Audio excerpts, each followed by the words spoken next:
Hello, BookTube. Let's do a little bit of mail on this beautiful, beautiful, beautiful day, shall we? We've got 4 packages here. Let's see what kind of trouble we can get into. The first one is smaller than the others. Let's see what we have here. We'll just make a mess. You're not, I don't think, going to get any Frida yoga today. She is right next to me, and she's been feeling really cuddly all day, so actually all week. So I don't think she's going to go up on her perch by the window. What have we got here?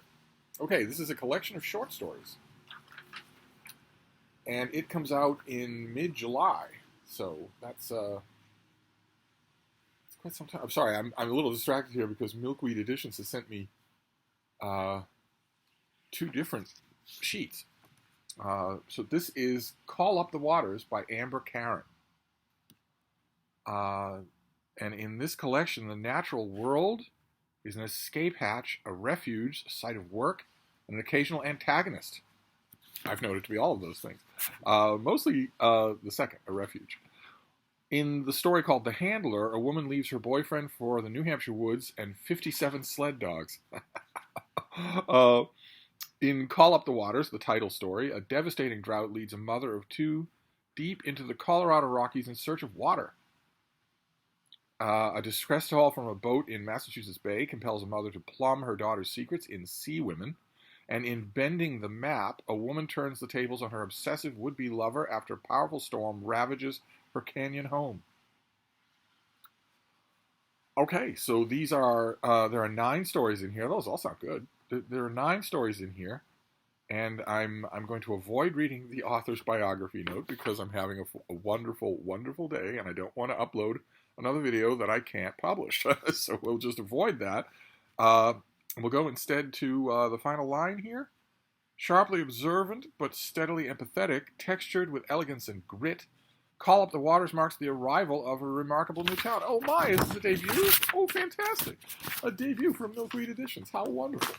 All right, and this is a very pretty thing. I don't know. No, this is the finished copy. This is what you're going to see in bookstores. So this is going to be... what have we got here? An $18 paperback with the French flaps in bookstores. Great. Contemporary fiction, and of course, you all know how much I love debut fiction. Absolutely love it. The slate is clean. The snow is new fallen. You don't have any reason yet, usually, to hate the author. That will come in time as they waste your time, but it's not here yet. Great. Fantastic. Okay. But a ways away. So I don't have to think about it immediately, whereas this next one I can see is a finished copy, so it might be something that I do need to worry about immediately. Let's see. Oh, fantastic. Well, not worry about it in this case because I've already read it, and I can recommend it. This is the finished copy of Goodbye Eastern Europe, An Intimate History of a Divided Land by Jacob Mikanowski. And this is terrific. I really, really enjoyed it. I don't have any sheet for it. I'm assuming that it's a June release. I seem to remember that it is. But when you see it in your bookstore, if you go to a bookstore, I was judging from the last Steve stream that I had, none of you do, but you might want to think about this. If you're interested in Eastern Europe, you got to read this. This will be the book to read this year. This and Katja Hoyer's book on East Germany. But we'll just read the dust jacket flap here since we don't have a sheet. Eastern Europe has gone out of fashion since the fall of the Soviet Union. Ask someone today, and they might tell you that Estonia is in the Baltics or in Scandinavia, that Slovakia is in Central Europe, and that Croatia is in the Eastern Adriatic or the Balkans. In fact, Eastern Europe is a place that barely exists at all, except in cultural memory. Yet it remains a powerful marker of identity for many, with a fragmented and wide-ranging history defined by texts, myth, and memories of centuries of hardship and suffering. And this book is a sweeping epic about a place that has survived being forgotten. That's good. Whoever wrote this dust jacket has earned their keep for the week. Beginning with long-lost accounts of early pagan life, Jacob Milanowski offers a kaleidoscopic tour of the various peoples who made Eastern Europe their home over the centuries, including the Roma, the Jews, the Muslims, the great kingdoms of the medieval period, and the fall and rise of the Ottoman, Habsburg, and Russian empires, the dawn of the modern era, the ravages of fascism and communism, and the birth of the modern nation-state, and beyond. Okay, well, we've already seen this on this channel, and I've read it. The nice thing about a dust jacket is that you can see the author. Oh, Okay, the author is a serious young man. Okay. But I'm going to avoid reading biographies because I want to upload this video. So we'll just move on to the next package here. Rather than read an author, not to start trouble, but I would rather not read an author bio in which I am told that is a woman. I would rather not read that. That's all. It's as simple as that. You want to have delusions about the real world? Go ahead. But if I read them on camera, you're going to get 40 minutes of me yelling and foaming at the mouth, and I'm not going to be able to publish the video. And that's no good to anybody. I want to show you these books. And I'm pretty sure, not to put too fine a point on it, that their authors probably want me to show you these books as well. So let's look at this next one. Be careful not to spill the asbestos. Oh, goodness. Oh, gracious. Get the asbestos out of the way. Oh. Okay, what a weird cover. Oh, fantastic. I was talking to the publicist about this. Great. This is a book by Peter Stothard, and this is Palatine, an alternative history of the Caesars. And you've got a crowd of people with knives all out, so you might first think Julius Caesar, but that's not Julius Caesar. Judging by the iconography of the picture, I don't think I'm familiar with this painting, but I'm going to guess that's Vitellius. I'm just going to guess. But why is this an alternative history? Let's see. Again, I don't have a sheet. We'll just read this as if you were encountering it in the bookstore. This might be out already. 14 CE. The first Roman emperor is dead. A second is about to succeed. CE means common era.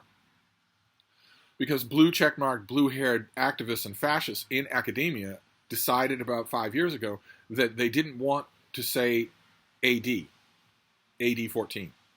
AD standing for Anno Domini, meaning in the year of our Lord, with the Lord being Jesus Christ, the Savior. They didn't want to say that because if you say that, you personally, right now in 2023, own slaves. I don't know how to make that jump. I know you're asking, how on earth does that make sense? It doesn't make any sense. The point is, we're going to say, use this convention. We've just invented it. It's nonsense. 14 Common Era. Okay, when did the Common Era start? 14 years from what? Oh, Jesus Christ. Okay, so the new convention makes no sense. The point of it is power. The point of it is we're in a position to see whether or not you get tenure. We're in a position to see whether or not your book gets published. We're in a position to see whether or not your house gets firebombed. And we've come up with a new convention. Unhoused instead of homeless. Enslaved person instead of slave. CE instead of AD, instead of Anno Domini. So, if you think it makes no sense and you want to use the old usage, well, go ahead and try. Be ashamed what's going to happen to you. But, we don't make the rules, except we do. CE, Common Era. Do you have anything in common with people in AD 14? No, you don't. Does it make any sense? No, it doesn't. Do any of these neologisms make any sense? No, they aren't supposed to. That's the whole point. You're supposed to follow them if you know what's good for you. But anyway, so this is the one giving me trouble. The Forum of Rome, once fought over so fiercely, has become hardly more than a museum. The house of all power is up above on the Palatine Hill, about to become the birthplace of Western bureaucracy, a warren of banqueting and bedrooms, a treacherous household where it takes special talents to survive. This is a history of ancient Rome's first imperial dynasty, the Julio-Claudians. Okay, well, maybe I'm wrong. Maybe that's not Vitellius, then. With a cast of new men and newly dominant women, those reviled too often in the past as flatterers and gluttons, audacious slaves and former slaves, lawyers for hire, chancer arrivistes, and unhinged party animals. Are you referring to the Julio-Claudians here? You must be. This book uncovers the lives of the Vitelli, perhaps Rome's least admired imperial clan, of Publius, the old-fashioned soldier snared in the politics of a new age, said, of Lucius, an exceptionally skilled and sycophantic courtier, and of Aulus, the genial sluggard whose prowess at the table carries him all the way to the throne before collapsing his family's reputation forever. Well, maybe that is Vitellius on the cover. It should be. All the iconography is there. It didn't happen that way, but that's the famous story. Few now remember them. They died owing me money. I remember them. Yet in their creeping ascent to the very summit of the imperial hierarchy lie neglected truths about the lasting history of Rome. Okay, so why are you calling this Palatine? Could you have called this Vitellius? You couldn't call it the Vitelli, obviously, but because no reader in America is going to understand that. But Vitellius is just a name. Why are you calling it this? And once again, we have Peter Stothard's biography, because this is a finished copy. But I don't think there are any time bombs in his biography. But if I'm on a roll, I might as well not. I wonder if this will tell me if I'm right about the cover. There doesn't seem to be any cover attribution.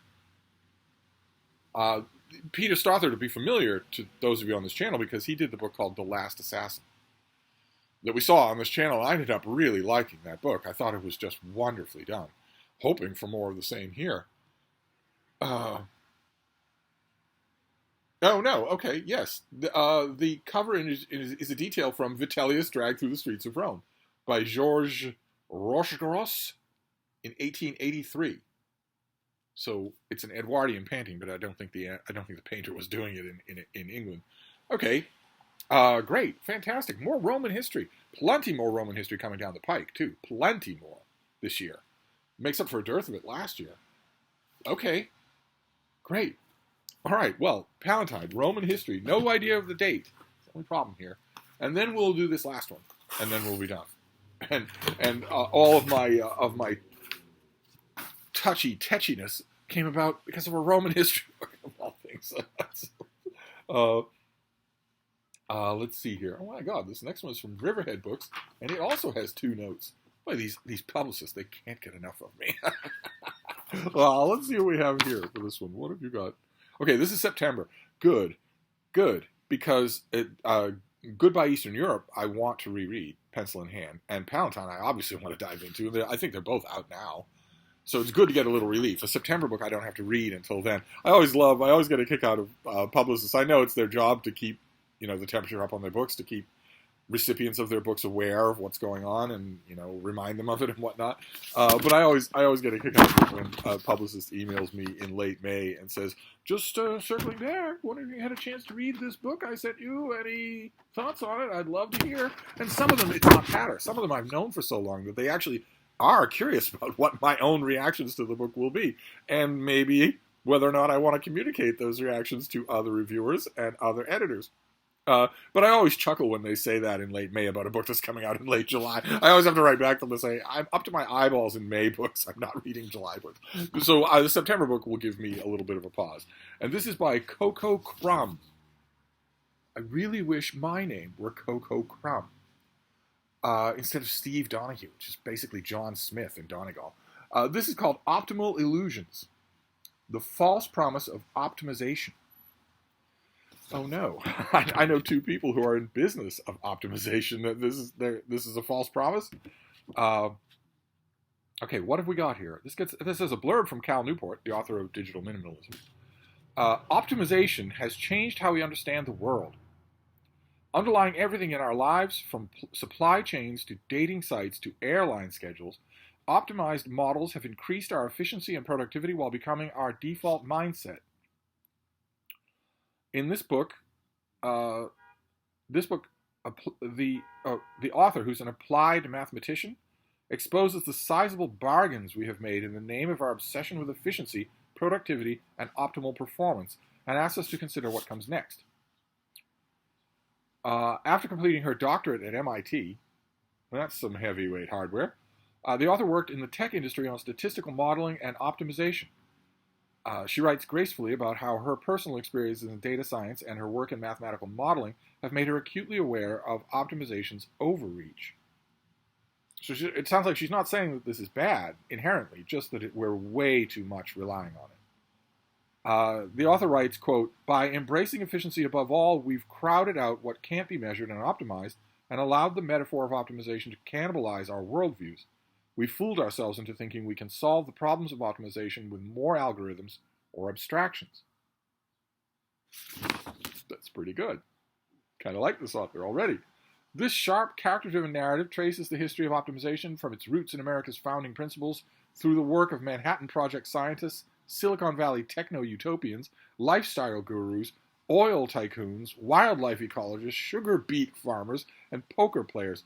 The one name, the one category not in that list is the one I would think would be the only thing on the list. Efficiency experts. What about efficiency experts?